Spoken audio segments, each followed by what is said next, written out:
할렐루야. 오늘은 사망과 패배의 굴레의 9번째 시간입니다. 오늘은 바벨론의 길을 버리고 하나님 나라를 세우는 교회라는 주제로 함께 말씀을 나누겠습니다. 여러분, 우리 모두는 마음속에 아름다운 집을 짓고 싶은 그 소망을 품고 살아갑니다.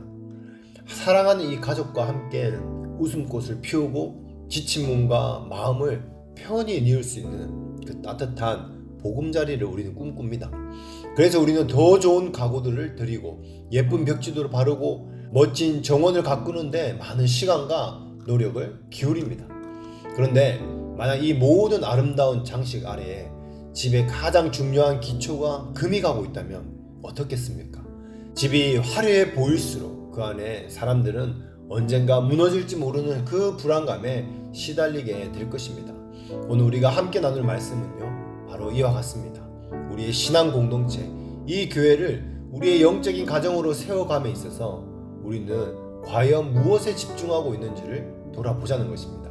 혹시 우리는 눈에 보이는 화려함, 세상적인 성공 기준에 마음껏 빼앗겨 가장 중요한 그 믿음의 기초, 복음의 이 본질을 소홀히 하고 있지는 않습니까? 오늘 말씀을 통해서 우리 교회를 허물어뜨리려는 이 세상의 방식, 곧 바벨론의 이 정신을 분별하고 오직 하나님의 방법으로 그분의 나라를 견고하게 세워가는 여러분 되기를 소망합니다. 아멘. 창세기 11장 4절 말씀입니다.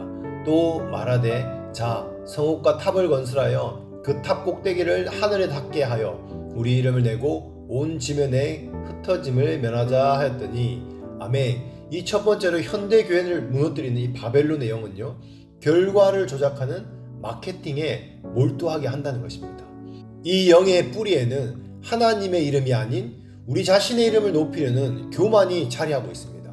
마치 창세기 이 바벨탑 사건처럼 사람들은 자신의 힘과 지혜로 하늘에 닿는 이 탑을 쌓아서 스스로의 이름을 내고 흩어짐을 면하게 하려 했습니다. 오늘날 바벨론의 영 역시 교회를 통해 자신의 왕국을 건설하고 눈에 보이는 이 성공을 통해서 스스로의 그 위대함을 증명하려 합니다. 이 영은 성공이라는 아주 매력적이고 세상적인 이 단어로 우리를 현혹하고 있습니다. 그 성공을 입증하기 위해 결과를 조작하고 세상 기업들이 사용하는 그 성공의 기준을 교회 안에 교묘하게 심어 놓았습니다. 이러한 영에 사로잡힌 사역은 자기의 이 성취를 끊임없이 과장하고 포장하는 일에 아주 분주하고 바쁩니다. 그리고 항상 더 많은 결과, 더 큰 숫자, 더 넓은 영향력을 얻기 위해서 쉼없이 과도하게 움직입니다. 모든 관심이 숫자에 집중되어 있는 것입니다. 출석 이 교인 수, 헌금 액수, 이 건물 크기, 소셜 미디어의 이 팔로워 수, 이 같은 측정 가능한 모든 것들이 사역의 승패를 가늠하는 척도가 됩니다. 모든 것이 더 커지고 더 강해지고 더 나아지는 그 모습을 그 밖으로는 보여주는데 초점이 맞추어져 있는 것입니다. 마치 성공한 기업의 이 실적을 보고하듯이 이들은 정기적으로 자신들의 이 영적 실적을 발표합니다. 사람들의 그 인정과 그 지지를 그걸로서 인해서 구하는 것입니다.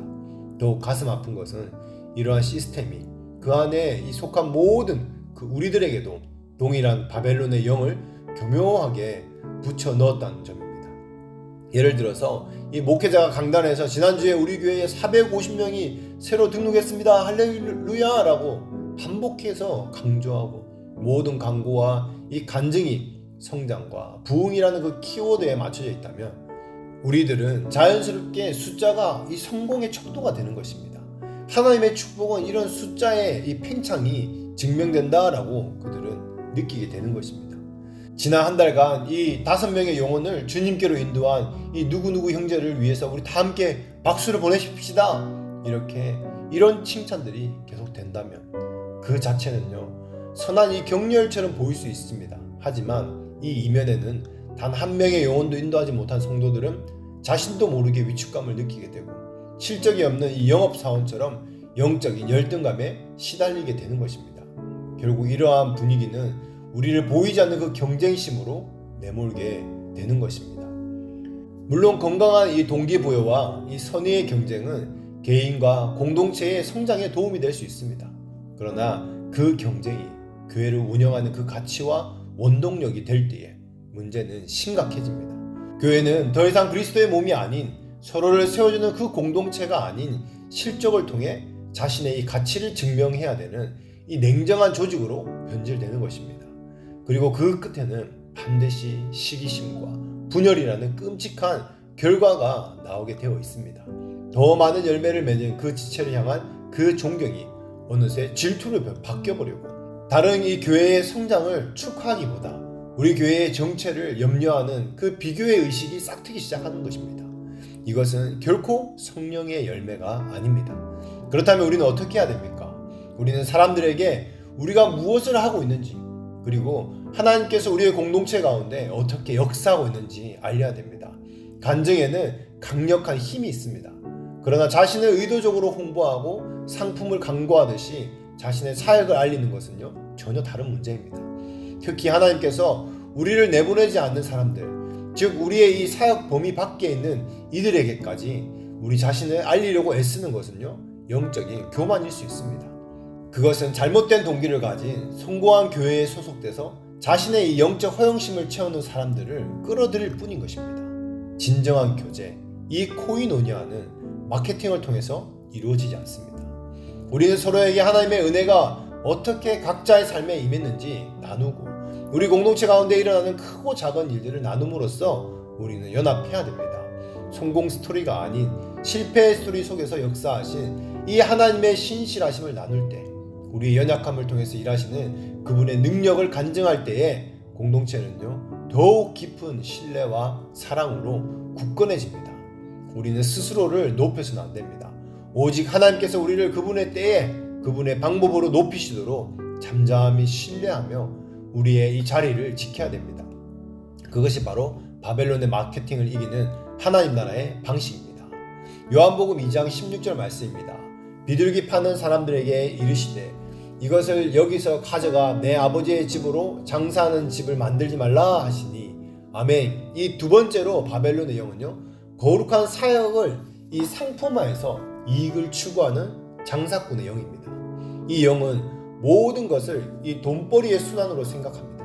철저히 이 장사꾼적인 이 접근 방식을 취하는 것입니다. 목양과 이 제자도라는 본질적인 사명 대신 수익 창출과 재정적 안정이 이 사역의 가장 중요한 목표가 되어버립니다. 교회와 사역단체가 마치 거대한 비즈니스처럼 운영되는 것입니다. 이러한 영에 이 물든 사역자들은요 자신들만의 이 고유한 브랜드를 만들고 그것을 마치 특별한 상품처럼 판매합니다. 이익을 남기는 일에 마음을 빼앗기곤 합니다. 자신들의 이 신학적 노선, 예배 스타일, 제자 훈련 프로그램을 하나의 이 완벽한 상품으로 포장해서 다른 교회에 판매하기도 합니다. 이 과정에서 자신들의 방식과 다른 교회나 사역은요 은근히 배척하거나 그 시대에 뒤떨어진 것으로 이 폄하하기도 하는 것입니다. 마치 시장에서 이 독점적인 지위를 확보하려는 그 기업처럼 하나님 나라 안에서 영적인 시장 점유율을 높이려는 것입니다. 특히 대형 교회 이 집회에서는요 상업주의가 아주 노골적으로 드러나고 있습니다. 가장 앞자리에 앉아서 설교자를 가까이 보기 위해서 혹은 유명한 부흥사가 머리에 손을 얹고 기도해주는 이 특별한 기회를 얻기 위해서 수백 달러, 수천 달러에 달하는 이 후원 등급을 매겨서 티켓을 판매합니다. 이는 하나님의 은혜와 축복마저 돈으로 살 수 있는 그 상품으로 전락시키는 심각한 이 신성모독입니다. 예수님께서 성전에서 장사하는 이들을 내쫓으시며 내 아버지의 집으로 장사하는 집을 만들지 말라라고 분노하셨던 그 바로 그 모습이 지금 교회 안에서 버젓이 재현되고 있는 것입니다. 왜 이런 일이 안타까운 일이 벌어지는 것입니까? 모든 것이 이익을 중심으로 돌아갈 수밖에 없는 그 구조에 갇혀있기 때문입니다. 그것은 이미 너무나 거대한 이 사역 제국을 구축해 버린 것입니다. 수많은 이 전임 사역자들의 이 인건비, 거대한 건물의 이 유지비, 화려한 방송 장비, 그 운영 등 매년 감당해야 할 예산이 천문학적 수준에 이릅니다. 그래서 돈을 벌지 않으면요, 이 거대한 시스템 자체가 붕괴될 수 있다는 그 불안감에 사로잡히게 되는 것입니다. 모든 집회와 이 행사에서 어떻게든 목표를 정해놓고 특정 금액을 모아야만 하는 이 절박한 상황에 내몰리는 것입니다. 헌금을 독려하는 그 메시지는 점점 더 교묘해지고 감정에 호소하고 때로는 죄책감을 자극하는 그런 방식들로 사람들을 압박하는 것입니다. 그러나 여러분, 우리는 결코 사람들의 이 주머니에 의존하거나 인간적인 계획의 힘에 의존하는 그 사역을 해서는 안 됩니다. 하나님의 사역은 처음부터 끝까지 믿음의 힘으로 감당해야 됩니다. 하나님께서 주신 비전이라면 그 비전을 이루는 데 필요한 그 재정 또한 하나님께서 그분의 방법으로 공급하신다는 것을 우리는 신뢰해야 됩니다.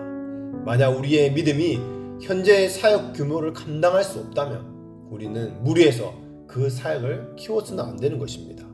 그것은 우리의 욕심일 뿐인 것입니다. 하나님의 뜻이 아닐 가능성이 사실은 높습니다. 그렇지 않으면 우리는 결국 사람들에게 불필요한 이 재정적 압력을 가하게 되고 헌금을 약속했다가 지키지 못한 사람들을 그 마음속으로 원망하게 되는 것입니다. 감사의 대상이었던 이 성도들이 어느새 원망의 대상으로 바뀌는 것입니다. 우리의 이 최우선 과제는 헌금을 모으는 것이 아니라 한 사람 한 사람을 온전한 그리스도의 제자로 세우는 것입니다. 자녀를 키우는 일을 그렇듯이 사람을 세우는 그 길은요, 더디고 눈에 보이는 그 성과가 금방 나타나지 않을 수 있습니다. 그러나 그것이 더 안전하고 더 나은 길인 것입니다. 왜냐하면 그 길만이 우리 마음의 이 정직함과 사역의 이 순수성을 지켜주기 때문입니다. 사람들이 진정으로 하나님을 만나고 그분의 사랑에 감격할 때에 그들은 누구도 강요 없이 자발적이고 기쁜 마음으로 자신의 소유를 하나님 나라를 위해 내놓게 될 것입니다. 그것이 성경적인 순서입니다. 우리는 장사꾼이 아니라 양을 위해 목숨을 버리는 선한 목자가 되어야 되는 것입니다. 할렐루야. 사무엘상 16장 7절입니다. 내가 보는 것은 사람과 같지 아니하니 사람은 외모를 보거니와 나 여호와는 중심을 보느니라 하시더라. 아멘. 세 번째 이 바벨론의 영은요, 본질의 빛을 가려서 겉으로 보이는 것에만 마음을 쏟게 만드는 것입니다. 이 영은 교회의 이 내적인 생명력과 영적인 그 깊이보다는 외적인 화려함과 세련미를 통해서 사람들을 끌어 모으려고 하는 것입니다. 물론 시대의 변화에 맞춰서 복음을 효과적으로 전하기 위한 이 지혜는 필요합니다. 그러나 바벨론의 영이 추구하는 그 현대화는 본질을 섬기는 그 도구가 아니라 본질을 대체해버리는 우상이 되는 것입니다. 그 대표적인 예가 바로 이 교회의 건축물입니다. 너무나 화려하고 웅장하게 지어진 이 교회 건물은요, 그 존재만으로도 세상에 위압감을 줍니다. 정작 일주일에 단 한 번, 이 주일에 예배 한 번만을 위해서 사용되는 그 경우가 너무나 허다합니다. 수백억의 이 재정을 투입되는 이 공간이 일주일에 대부분 텅 빈 채로 방치되는 것입니다. 청지기로서의 이 사명을 이 망각한 심각한 낭비인 것입니다. 건물 내부에 이 최고급 대리석과 값비싼 이 카펫을 깔면서 우리 역시 그 화려함에 맞는 옷을 입고 격식을 차려야 할 것 같은 그 압박감을 느끼게 되는 것입니다. 이는 가난하고 소외된 이들이 교회에 오는 것을 어렵게 만들고 이 보이지 않는 장벽들을 만들어 버립니다. 외모가 아닌 중심을 보시는 하나님 앞에서 외적인 이 모습을 더 신경 쓰게 만드는 그 그릇된 신앙 문화를 부추기는 것입니다. 하나님이 빠져버린 현란한 조명과 빵빵한 그 사운드만 그 채워진 그 공간은 신령과 진정으로 드리는 그 예배가 될 수가 없습니다. 이러한 막대한 비용을 이 정당화하기는 사실은 매우 어렵습니다. 오히려 이러한 장비들은 예배를 관람하는 대상으로 만들고 사람들로 하여금 하나님을 만나고 높이는 그 시간이 아니라 수동적인 구경꾼으로 전락시킬 그 위험이 아주 큽니다. 우리는 지혜롭게 판단하고 무대 위에 최고의 예배자들을 세워야 됩니다. 여기서 최고의 예배자란 그 뛰어난 이 음악적 기량을 가진 사람이 아니라 하나님을 향한 순전한 마음과 겸손한 태도를 가진 사람의 그것을 말합니다. 신령과 진정으로 예배를 드리는 자, 그런 사람입니다. 진정한 예배자, 단 몇 명만 모여 마음을 같이하여 기도하고 찬양해도 성령님은 그곳에 강력하게 임재하십니다. 수많은 사람과 수십 개의 악기, 크리스마스처럼 화려한 이 반짝이는 장식들, 하나님의 임재를 보장하거나 그것들을 가져오는 것이 결코 아닙니다. 오히려 낡은 통기타 하나가 혹은 작은 키보드 하나와 몇 명의 이 진실한 찬양 그 인도자와 함께 예배할 때에 성령께서 강력하게 임재하신다면 그것이야말로 예배의 능력이, 이 모든 외적인 것들에 달려있지 않음을 명백하게 증명하는 것입니다. 우리는 복음 전파와 예배를 위해 필요한 도구는 지혜롭게 사용되되 불필요한 비용을 낭비하며 허영을 쫓아서는 안 됩니다. 우리를 이전과는 다른 이 영적인 차원으로 이끄는 것은 최신 음향 장비나 세련된 현대화가 아닌 것입니다. 그것은 우리의 마음이 얼마나 깨끗하게 준비되었는지, 우리가 영적으로 얼마나 하나님께 집중하며 깨어 있는지 전적으로 달려 있는 것입니다. 그러나 바벨론의 영은 끊임없이 우리의 귓가에 속삭입니다. 더 현대화되고 더 좋아 보여야 사람들이 이 교회에 나올 것이다. 더 두꺼운 카펫을 까고 더 비싼 이 마이크를 사야 된다. 그것이 부흥의 비결이다. 이 거짓된 속삭임은요, 본질을 추구하는 영적 씨름을 피하게 하고 쉬운 이 외적 변화를 통해서 영적인 만족감을 얻으려는 값싼 대안을 제시합니다. 우리는 이 유혹을 반드시 분별하고 화려한 외관이 아닌 거룩한 내면을 가꾸는데 우리의 시간과 재정과 이 에너지를 쏟아야 됩니다. 그것이 바벨론의 정신을 이기고 참된 부흥을 경험하는 유일한 길입니다. 여러분, 말씀을 마무리하겠습니다. 지금 이 시간 하나님께서 여러분 가운데 하시는 말씀이 무엇입니까? 하나님께서 지금 우리에게 사람의 영광을 구하는 그 바벨론의 방식을 버려버리고 오직 하나님의 영광을 드러내는 참된 교회를 세우라고 말씀하십니다.